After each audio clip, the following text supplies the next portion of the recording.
This story is a work of fiction. All names, characters, and incidents are products of the author's imagination. Any resemblance to actual events or persons is entirely coincidental. A soft, elegant violin melody began to play.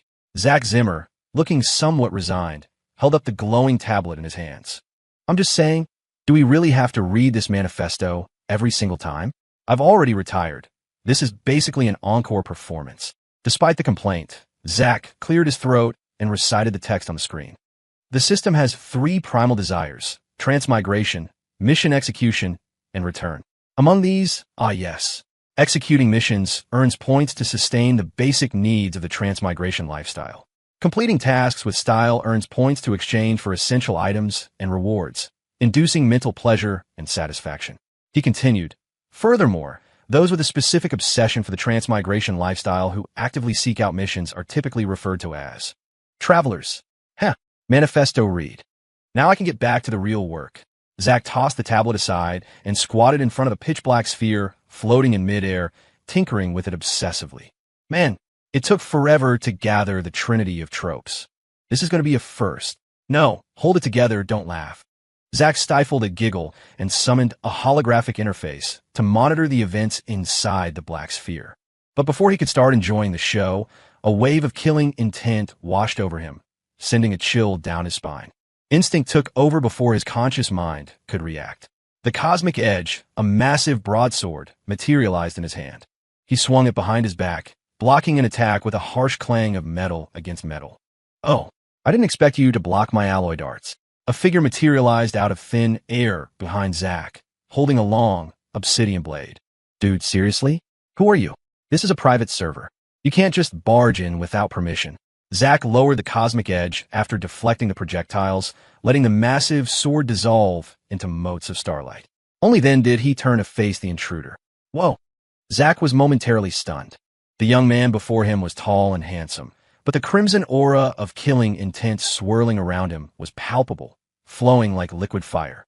The most unsettling part was that despite his human appearance, Zach felt like he was standing before a massive, fleshy abomination. Countless spectral chains wrapped around the intruder, acting as seals to bind fleshy tentacles that seemed desperate to burst forth. Zach had the distinct impression that these chains were the only thing keeping this guy in human form. Then again, maybe the monster was his true form. Buddy, what is up with you? Are you human or a monster? You think you're in a position to ask that? Are you human or just some other freak? The intruder with the long blade saw Zach differently, too. To him, Zach looked human, but 12 massive chains pierced his back, extending all the way into the heavens where 12 distinct deities held the ends, tethering him to the cosmos. Cut the crap. If I wasn't human, would I be a ghost? So what are you doing here? I went through a lot of trouble to find a secluded spot for some entertainment. I came to kill, the stranger said simply, his grip tightening on his blade as he stared daggers at the black sphere behind Zach. Zach's heart skipped a beat. Is he here for me? He glanced back at the sphere. No way. Do these 3 idiots actually have a protector? Adopting a stance that said he wasn't looking for trouble, but wasn't afraid of it either, Zach stepped forward. Bro, really? For those 3? The intruder paused. Is this guy a tough nut to crack? No wonder my redemption system said this dark dimension was special. Is there a high-level admin guarding it? That's right. Just for those 3. So are we doing this? He sized Zach up. Zach was standing just 6 feet away, the first enemy to dare approach him so casually since he reached this level of power. Zach sighed internally but kept his cavalier attitude, lifting his chin. Try me. It was classic trash talk, meaningless but effective. You really leave me no choice. The intruder grinned. Ha ha ha. Ha ha. Zach laughed too. They both knew there was only one way this would end. In the next instant, the cosmic edge materialized again, clashing violently with the intruder's blade. A sonic boom exploded outward as the shockwave of their collision shattered the air. They were locked in combat. You got some skill. Anyone else would have been sliced in half, weapon and all, the swordsman praised, even as space distorted behind him. 3 alloy darts shot out from different angles, aiming for Zach's vitals. Joe, sucker punch. Where's your honor, man? Zach parried the blade, dodged the darts with a fluid sidestep, and launched a flying kick. Interesting. A stock character who knows about honor. You remind me of a guy named Gray. The intruder noted with surprise. Who are you calling a stock character? You're the one acting like a glitch. Zach was triggered by the term. He yelled back without thinking. I just wanted to satisfy my craving for some drama. So I found a deserted server to entertain myself. And you? You tear through space just to save them. Were those 3 king-tier cliches to you? Why fight so hard for them? What? Me? Save them? The intruder froze mid-motion, looking like he'd just heard the funniest joke in the universe. He didn't know whether to laugh or rage. The next second, he attacked with even more ferocity. You can insult me, but don't slander me. I thought you had honor, but you're using psychological warfare. You really are a vicious NPC. Holy crap, you started the name calling. Wait, why am I wasting breath on you? Eat steel. Zack swung his sword, realizing something mid-strike. The intruder seemed to realize it too. The blades halted in midair. Both men stopped attacking simultaneously, withdrew their weapons, and stood back to assess each other. Just to clarify my internal monologue, you didn't bring them here to protect them, did you? Zack's mind cleared instantly. He dismissed his sword. So, you didn't come here to kill me to save them? Silence fell between them. After a moment of awkwardness, they both lunged forward, not to fight, but to clasp hands in a test of strength, locking fingers. Damn it, why didn't you say so sooner? I almost chopped you up thinking you were one of those bad tropes. Why don't you rewind the tape? Your first words were, I came to kill. That was self-defense. And don't call me an NPC. If you said you were hunting them, I would have rolled out the red carpet. Neither man was willing to yield, gripping the other's hand and trying to force him to the ground. But both possessed god-tier strength. As they struggled, the ground beneath them began to crack and collapse. Bro, stop. If we keep this up, my secret hideout is going to crash, Zack suggested, watching the terrain crumble. You let go first, the intruder insisted warily. You first. No, you. Okay. On 3, we both let go. Otherwise, the server crashes. Phoenix. You count. 1, 2, 3. They released their grip simultaneously and took 3 steps back. So, what's your handle, bro? Zack asked, now sure this guy wasn't an enemy. Name's Julian. Julian Knight. Julian was intrigued. It was rare to find someone across the multiverse who could match him. You? Holy. Jules. How did you end up here? Zack was floored. Jules. Julian was speechless. Was he that old? Well, counting his dozen incarnations, maybe he was. Wait, I only go back to reality for a few days between jumps. How am I, Jules? And you haven't told me your name. Julian snapped. Get a rest, Jules. You're basically a millennial body housing a soul that's thousands of years old. Calling you old Jules isn't a stretch. Oh, right, I'm Zack. Okay, Zack, can you explain why you dragged those 3 into this pitch-black simulation? You've wasted nearly 3,000 words of exposition without getting to the main point. Julian crossed his arms. Zack didn't get mad. He just grinned mischievously. It's the new year. I wanted some entertainment. You know how it is. A fun seeker gets jittery if he doesn't watch some drama. What kind of drama? Julian was interested. After traversing so many worlds, he needed entertainment too, especially if it involved messing with stock characters. Usually, I deal with these cliches one-on-one, but I had a brainstorm. What if I put all the worst archetypes together and let their plot armor clash? What happens then? Zack pointed at the sphere. Look, Jules, usually we get the short stories where the girlfriend leaves the wedding because her childhood friend called, or the cheating wife blatantly favors the intern. So, I grabbed the 3 worst offenders, Chloe, the toxic CEO, Nathan, the doormat husband, and Tyler, the homewrecker, and threw them into one world to see what kind of chemical reaction we get. Damn, you're running a toxicity simulation? Julian laughed. I have to admit, that's a solid concept, right? Imagine the chaos if the gaslighting wife, the simp, and the home-wrecking pick-me guy are all archetypes. I can't even imagine. Holy crap. Zack looked at the sphere and let out a high-pitched screech. What happened? Julian was startled. Zack pointed at the fracturing simulation. Bro, look what you did. My script. It shattered because of our fight. So what? It won't stop them from destroying each other. You don't get it. If I don't feed them a narrative they're used to, it's just watching random NPCs bite each other. It's boring. I spent so long coding the logic for this world. Zack clutched his head in agony. So fix it, Julian said.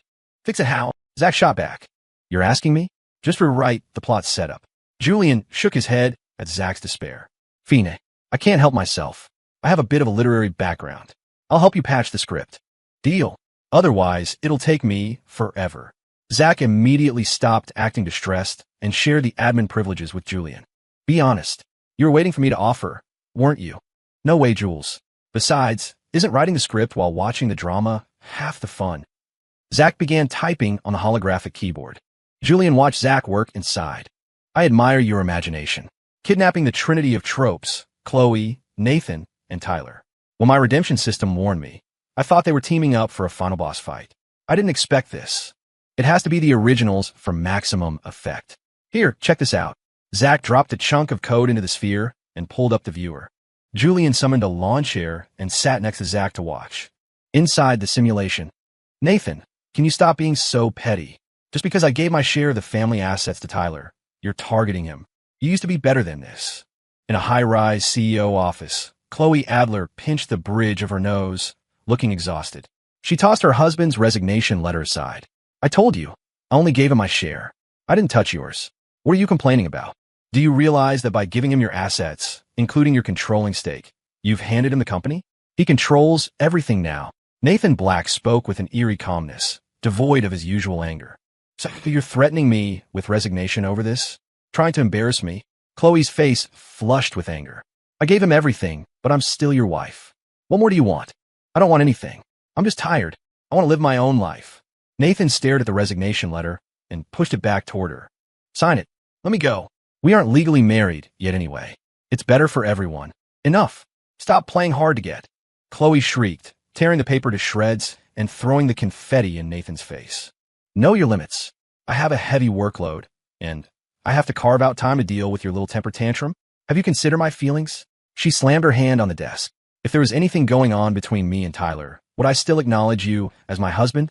Before Nathan could speak, the office door opened. A greasy, overly delicate young man walked in holding a coffee. Chloe, you must be tired. I made fresh coffee. Despite being 6 feet tall, Tyler Green spoke with a fragile, soft voice. He froze, looking awkwardly at the furious Chloe. Did I do something wrong again? Did I upset Mr. Black? I'm sorry. I'll go reflect on my actions. Tyler's eyes reddened instantly. His hand slipped, dropping the mug. It shattered, and a shard conveniently nicked his finger. He cried out. Chloe's expression shifted from rage to panic instantly. She rushed him. Tyler, I told you to let the assistants handle this. You're supposed to be learning management, not doing manual labor. Chloe grabbed his bleeding finger and, without hesitation, put it in her mouth to soothe the wound. Chloe, I just didn't want you to overwork yourself. Don't worry, I'll study hard. Tyler swayed dramatically. Tyler? What's wrong? Chloe caught him, letting him lean heavily against her. Nothing. I think I caught a cold last night. Just a bit dizzy. Leaning on her, Tyler shot a smug, provocative glare at Nathan over her shoulder. That's it. Nathan, if you don't want to work, go home. I'm taking Tyler to the hospital. Starting today, I'm freezing your bank cards. You can stay home and reflect on your jealousy since you can't go anywhere else. Without waiting for a response, Chloe helped Tyler out of the room.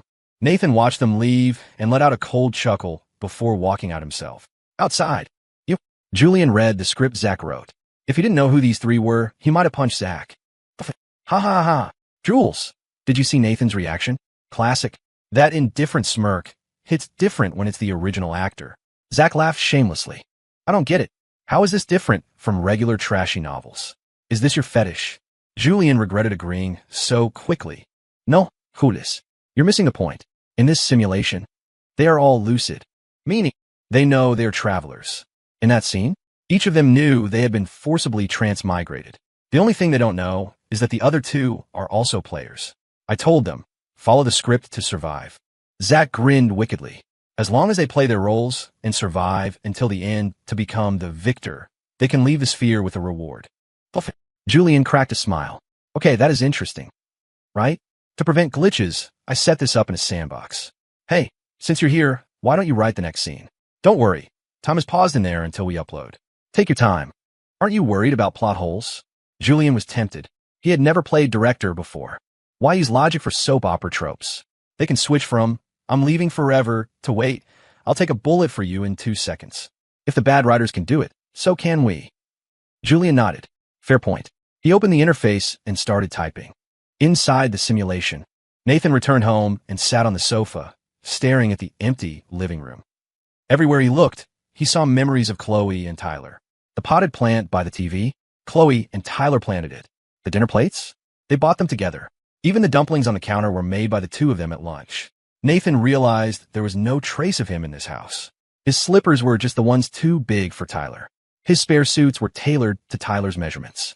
Even the wedding photo in the bedroom was a test shot of Tyler and Chloe because Tyler said it looked better than the official one. Nathan smirked coldly. He knew what he had to do. He packed his bags. Surprisingly, he had almost nothing. Just his work suit, the oversized slippers, and a spare toothbrush. He zipped the empty suitcase, laughed again, and headed for the door. Just then the lock clicked. Chloe entered, supporting a pale Tyler. She frowned at the suitcase. "Nathan, where are you going? I told you to stay home and reflect." Nathan didn't speak. He pulled the suitcase handle. Chloe got annoyed and grabbed the bag. It felt wrong, too light. She smirked mockingly. "Oh, playing hard to get again? Acting like you're leaving with an empty suitcase." Nathan stayed silent. He realized the bag wasn't even his. He let go, opened the door, and walked out. "Chloe, I feel dizzy again." Seeing Chloe about to chase Nathan, Tyler swayed and nearly fell. "Tyler!" Chloe abandoned Nathan to catch him. Tyler hugged her tight. "Chloe, does the promise you made at the hospital still stand?" His voice was husky and seductive, breathing hot air against her ear. She shivered, struggling briefly before melting into the hug. "Silly boy, of course it stands. But calm down. I'll cook for you. You haven't eaten all day." Chloe blushed, soothing him. Then she turned to the open door. "Nathan Black, if you leave, don't think about coming back. I won't give you a dime. I'll freeze everything. Let's see how long you last without me." But Nathan was already gone. Outside. "Whoa, Jules. You're even more cliché than I am." Zach shivered after reading the update. "Stop it. I'll hit you," Julian warned. "Ha. But I'm curious. What did Chloe promise Tyler?" "Can I say it? Why not? You know the misunderstanding twist. You make someone think something dirty happened, then reveal it was innocent, so the suspicious partner feels guilty and becomes a submissive doormat." Julian explained, uploading a new chunk of data. "Damn, that sounds familiar. It's Nathan's signature move. We have to give them scripts that fit their archetypes." Julian smiled knowingly. "Hold on, let me add a few lines." Zach added to the script. 6 months later, Tyler called Nathan's landlord, demanding to speak to him. Nathan, thinking it was a job interview, cleared his throat before taking the landline. "Hello. Nathan, finally. Don't hang up. Where have you been for 6 months? Chloe is going crazy looking for you." Tyler yelled, sounding desperate. "What does that have to do with me? I left to make room for you too." Nathan's voice was ice cold. "Is it Nathan? Let me talk to him." Nathan heard a scuffle, then Chloe's raspy voice. Where have you been? How could you abandon me? How could you be so cruel?" Even through the phone, her voice dripped with agony. "I just went back to being a stranger. Now you two can be together without guilt. Isn't that nice?" Nathan said. "Or do you prefer having an audience for your romance?" What are you saying?" Chloe stammered, sounding incredibly wronged. Tyler grabbed the phone back. "Nathan, are you a man? Do you have any idea what Chloe sacrificed for you? For this family?" Outside. Blah. Julian and Zach were on the floor, clutching their stomachs. "Oh my God. I've had high blood pressure reading these stories for years, but I never realized writing them was this funny." Julian wheezed. "Help. My lungs hurt." Ha. Jules, remember, they're lucid. They know they're transmigrators, but are forced to say these lines. It must be killing them. Zach rolled on the floor. "So, you planned this scene from the start?" Zach asked, wiping tears away. "Of course. The Trinity is famous for their signature moves. I just gave him a stage." "Well, my edition links perfectly. Keep watching." Inside, Nathan was confused. "What sacrifice? What are you talking about? Are you saying she gave the company to you for my sake?" Nathan laughed, his voice trembling with rage. "You really think her company is worth anything? Let me tell you the truth. The Adler family business was bankrupt. She didn't want you to inherit the debt, so she provoked you into leaving. Every time she got close to me to make you jealous, she cried her eyes out afterwards. Only my family could save hers, but my father demanded the company become a subsidiary of Green Corp." What? Nathan felt like he'd been struck by lightning. "She knew you wanted to start your own business. She planned to sell the equity and run away with you to start fresh. But you abandoned her when she needed you most. Do you know how she's lived these past 6 months?" Nathan learned that Chloe had spent every day drinking, crying his name until she passed out. Once, when Tyler tried to take her to the hospital, she smashed a bottle over his head, screaming, "Get out. I won't let another man touch me." Nathan would be sad. Hearing this, Nathan felt a sense of absurdity. So, he was wrong to hate her? When he was jealous, she was actually sacrificing everything for his dignity. "Nathan, I know it's too late, but I was wrong. Please, give me one more chance." I promise I'll be a good wife. You want a public announcement? A wedding at the Cloudtop Hotel? Anything. Chloe's voice was humble, begging. I don't know. Nathan paused. I need time to process this. I can't come back yet. Why? Is my apology not enough? I'll give you everything. I just want you. Chloe begged. No. Chloe, I can't. Nathan was trembling now. I will come find you eventually. Just wait. Then tell me where you are. I'll come to you. Nathan went silent. According to his experience, everything was wrong. Zach was right. Nathan knew he was in a story he once wrote. That's why he left so easily earlier. He was waiting for the dog-eat-dog phase where Chloe and Tyler turn on each other. In his original script, Chloe was supposed to realize she loved him only after he left, then stab Tyler and fall down the stairs. Nathan would then inherit everything and feel endless emptiness. That emptiness was his victory condition. As long as he hadn't felt the emptiness, he was invincible. But now, the plot was diverting. Ha ha, the classic emptiness ending. Nice one, Zach. Keeping the truth hidden until now. Julian applauded. If we just ended it there, we'd be writing trash ourselves. We have to twist the knife. Zach grinned. Wait, let me cook. I have a darker idea. Julian took over the console. Inside, Chloe was frantic. She was also lucid, playing out a script she thought she wrote. But her script was slightly different from Nathan's. In her story, Nathan was supposed to break down hearing her cry, tell her not to die, and rush back. Only by getting him back could she survive the death event, where Tyler tries to stab her, but Nathan takes the blade. Then she sends Tyler to jail and lives as a wealthy widow. Why isn't he coming back? She muttered. That deadbeat. He's supposed to take the knife from me. That's his only value. Chloe, look at him. Still giving you attitude. Tyler tried to stir the pot, but he sensed something wrong too. He was the third author. In his version, Nathan leaves because he has a terminal illness. Chloe sells the company to pay for his treatment. Nathan dies, Chloe dies of grief, and Tyler inherits everything as the loyal friend. The trigger for his victory was accusing Nathan of not understanding Chloe's sacrifice. He had triggered it early to force the Nathan has cancer plotline. But Nathan sounded healthy. Tyler decided to gamble. He would force the tragedy. Outside. Hey, Jules, 10,000 words, and you say we're just starting? Zach grumbled.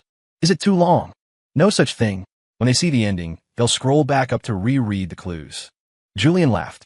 Remember, the 4 Heavenly Kings actually have 5 members. It's common knowledge. You mean, the Trinity has a 4th member. Inside. Over the next few days, Chloe bombed Nathan's phone with texts. I love you. I'll do anything. Nathan threw his phone on the bed. Then go die. If you love me so much, take that homewrecker and drive off a cliff. The phone buzzed again. Nathan, I might not have much time left. Sorry for bothering you. I won't anymore. Nathan tried to ignore it, but his hand moved on its own. What do you mean? The doctor said, stomach, late stage. Nathan couldn't smile. This wasn't his script. Chloe was supposed to kill Tyler, not get cancer. This is a trap to get me back. But his hand typed, wait for me. You aren't allowed to die. I'll try. It's just a shame I'll never wear the wedding dress I ordered.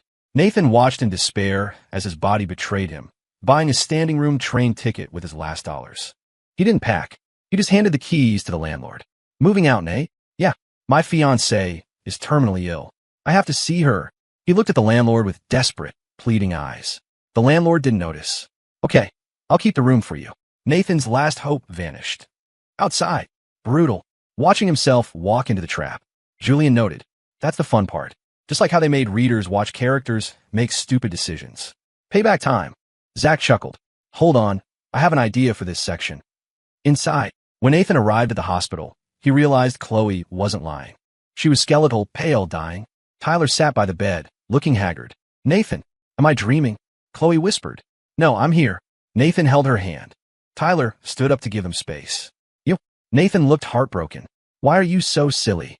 Without you, I'm just a shell. Nathan, I wrote my will. Everything goes to you. It's my compensation.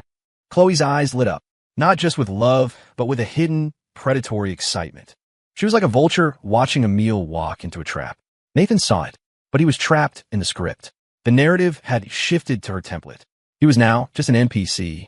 Chloe, you'll be fine. He was forced to say, my body. I know. I just wish I could wear that dress. We'll do it.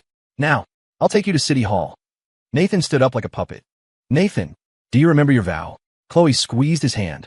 You said you want to be child-free. You said you'd get a vasectomy before we married. Of course. I'll book it now. Nathan smiled despairingly. His body walked out of the room on its own. He had lost all control. Outside. Holy crap, haha. Jules, you are ruthless. The cheating wife forces the simp to get snipped before she dies. Zach laughed. It's a staple in Chloe's stories. I just gave her what she wanted. But what about Tyler? In his stories, the third wheel usually gets away with the cash. Don't rush. It's not his turn yet. Nathan lay in the hospital bed, feeling the pain fade as the anesthesia wore off. He knew what it meant.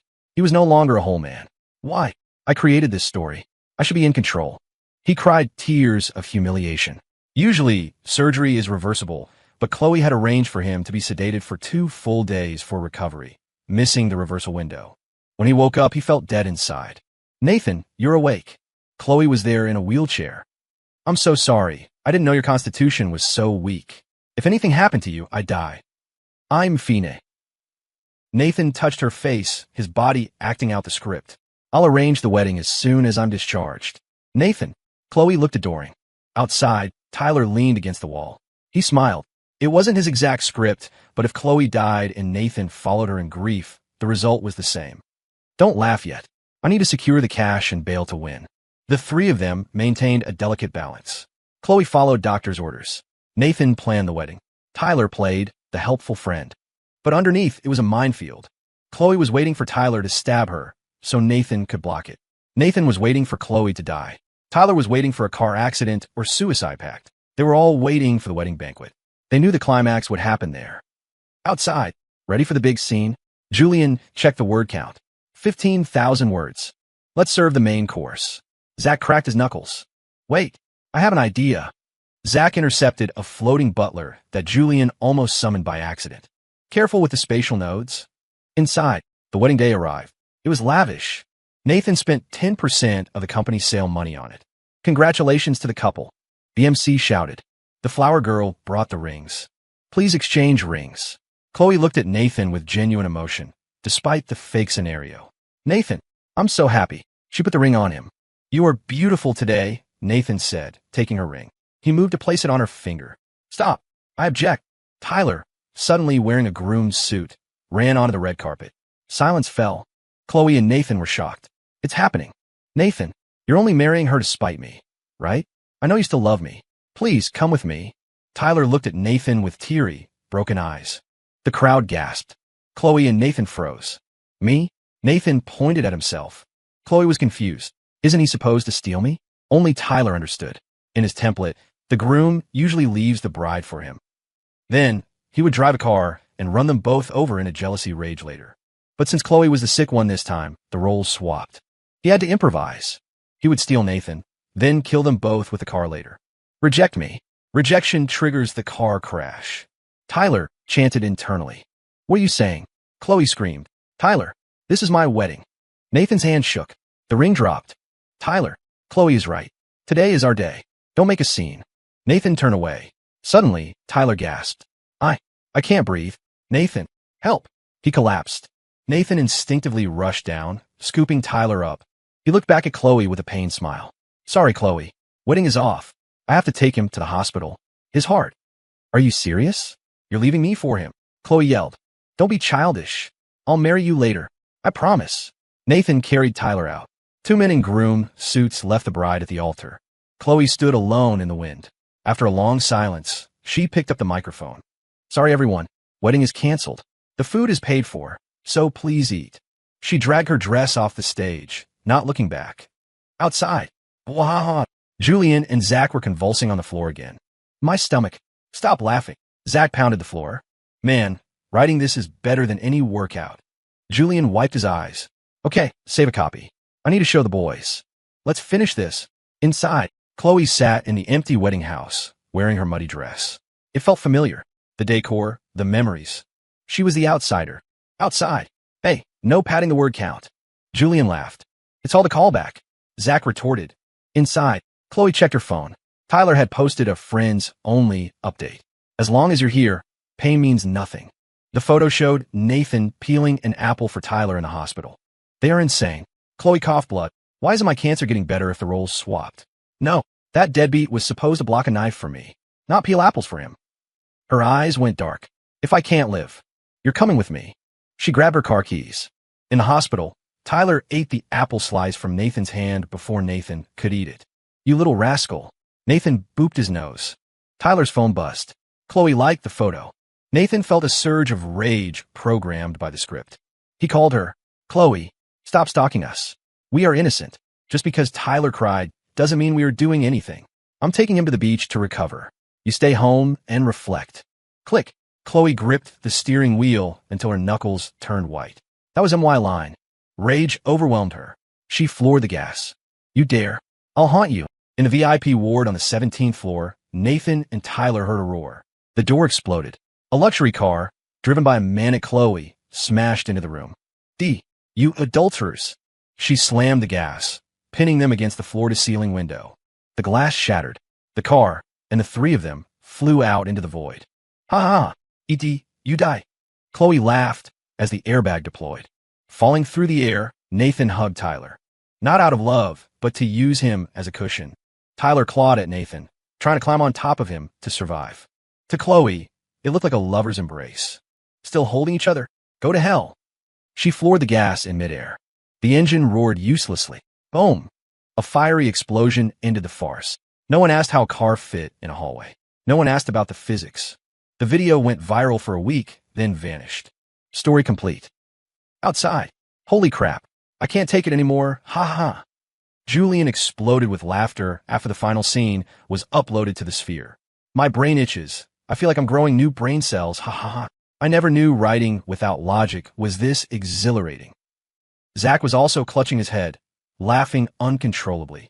Just as they were losing their minds with mirth, a rift tore open in the sky of their dimension. A sky lantern, drifting along and spitting tongues of fire, floated toward them, cursing with a mouth that shouldn't exist. What the hell are you doing? Is this how you write a story? The critic screamed as it circled them. Where are the twists? Everyone just died. How are you supposed to disgust the readers with a depressing ending like that? Look at this trash. The male lead died? He should have survived to the end, wallowing in the endless emptiness of his absurd choices. That's how you get the readers to rage in the comments. Do you understand content creation? The critic continued to rant. And the female lead? What happened there? Why did she jump into the third wheel's role? She should have willingly become a doormat. She already gave away her fortune. That's giving it away for free. Free. Do you know what free means? You can't take payment for it. And the homewrecker? What was that? Objecting to the wedding to steal the groom? What are you doing? Can't you just let me watch a normal, toxic romance tragedy? The critic cursed relentlessly, unable to tolerate the chaos Zach and Julian had unleashed. It had burned all its energy just to cross dimensions to complain. One page. If we did that, it would just be standard stock character literature, Zach said, composing himself after his laughing fit. He stood up and addressed the floating lantern seriously. This is a special edition, understand? Custom made for you. Despite his serious tone, Zach couldn't stop the corner of his mouth from twitching. What are you laughing at? The critic was confused. It was scolding them. So why were they smiling? Did they lack the self-awareness of a creator? I just thought of something happy. I caught a big fish. But Julian couldn't hold it back either, covering his mouth as his shoulders shook. The mirth in his eyes was impossible to hide. What are you laughing at? The critic turned its lampshade toward Julian. I also caught a big fish. Julian managed to squeeze out. You caught the same fish. The critic rotated its body, seemingly looking back and forth between them. It's from the same river, Zach clarified, looking at Julian. Jules, what do you say? The hidden boss has appeared. The story should end now. Why don't we send a New Year's blessing to the readers reading this? Julian cracked his knuckles loudly. Right? Let's wish the readers. Zach's figure blurred. In an instant, his iron fist smashed into the critic's lampshade.